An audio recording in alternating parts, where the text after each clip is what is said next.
रमेश और जितेश अपनी अपनी बीवी और बच्चों को लेकर वापस शहर चले जाते हैं। उसके बाद गीता और अर्जुन दोबारा से अकेले हो जाते हैं। रमेश और जितेश का बर्ताव भी पहले जैसा नहीं रह जाता। सब कुछ बदल सा गया। वहाँ गांव के हालात ठीक नहीं थे। गांव में एक दिन अचानक ही बहुत तेज भूकंप आ जाता है। भगवान की कृपा से गीता और अर्जुन तो सही सलामत थे, लेकिन उनका घर नहीं बचा। अब वो उस गांव में नहीं रह सकते थे। गीता और अर्जुन ने अपने बच्चों को शहर फोन किया और उन्हें बताया कि गांव में क्या क्या हो गया, जिसमें रमेश ने अपने माँ बाप को अपने घर बुला लिया। लेकिन यहाँ से जैसे ही गीता और अर्जुन रमेश के घर गए, वहाँ रमेश की पत्नी को अपने सास ससुर का होना पसंद नहीं आया।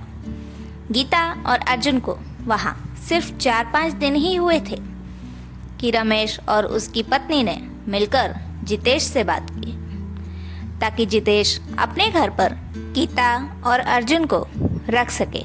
लेकिन जितेश भी साफ साफ मुकर गया। उसने कहा कि उसका छोटा बच्चा है, उसकी बीवी अकेले सब कुछ नहीं कर सकती। वो अपने माँ बाप को अपने घर पर नहीं रख सकता। गीता और अर्जुन ये सोचकर परेशान हो रहे थे कि जब ये दोनों छोटे थे तब मेरी माँ और मेरे पापा बोलकर लड़ते थे, और आज इसी माँ बाप को रखने के लिए दोनों एक दूसरे से लड़ रहे हैं कि तू अपने घर में रख, तेरी माँ तेरी माँ। गीता ये सोच सोच कर रोने लगती है कि इन दोनों को मैंने अकेले बड़ा किया, और आज इन दोनों ने ही घर में इस माँ के लिए जगह नहीं है, क्योंकि उनके बच्चे हो गए हैं। मैं भी तो उनके बच्चों से प्यार करती हूँ, मैं भी तो उनका ख्याल रखना चाहती हूँ।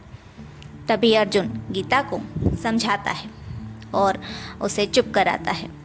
2-4 दिन ऐसे ही चलने के बाद रमेश और जितेश ने मिलकर ये फैसला किया कि वो अपने माँ बाप को वृद्धाश्रम में रखेंगे। ये बात जानकर गीता और अर्जुन को बहुत दुख हुआ, पर वो दोनों मजबूर थे, कुछ कर नहीं सकते थे।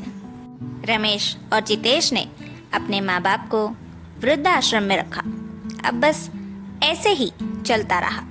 कुछ साल बीत गए और दोनों के बच्चे भी बड़े हो गए, स्कूल जाने लगे, और बच्चों को भी ये बात पता थी कि उनके दादा दादी वृद्धाश्रम में है। एक दिन रमेश के बेटे ने उससे पूछा कि पापा, दादा दादी वृद्धाश्रम में क्यों रहते हैं? वो यहाँ हमारे साथ क्यों नहीं रहते? तभी रमेश ने बताया, बेटा, अगर वो यहाँ हमारे साथ रहेंगे, उनके खर्चों की वजह से मैं आपको अच्छे से पढ़ा नहीं पाऊंगा। आपका भविष्य अच्छा हो, इसलिए हमने उन्हें वृद्धाश्रम में रखा है। तभी उसका बेटा उसे जवाब देता है, अच्छा पापा, इसका मतलब जब मैं बड़ा हो जाऊंगा, मेरी शादी होगी और मेरे बच्चे होंगे, तब आपको भी वृद्धाश्रम में ही रहना होगा मम्मी के साथ, क्योंकि मैं भी तो आप लोगों का खर्चा नहीं उठा पाऊंगा।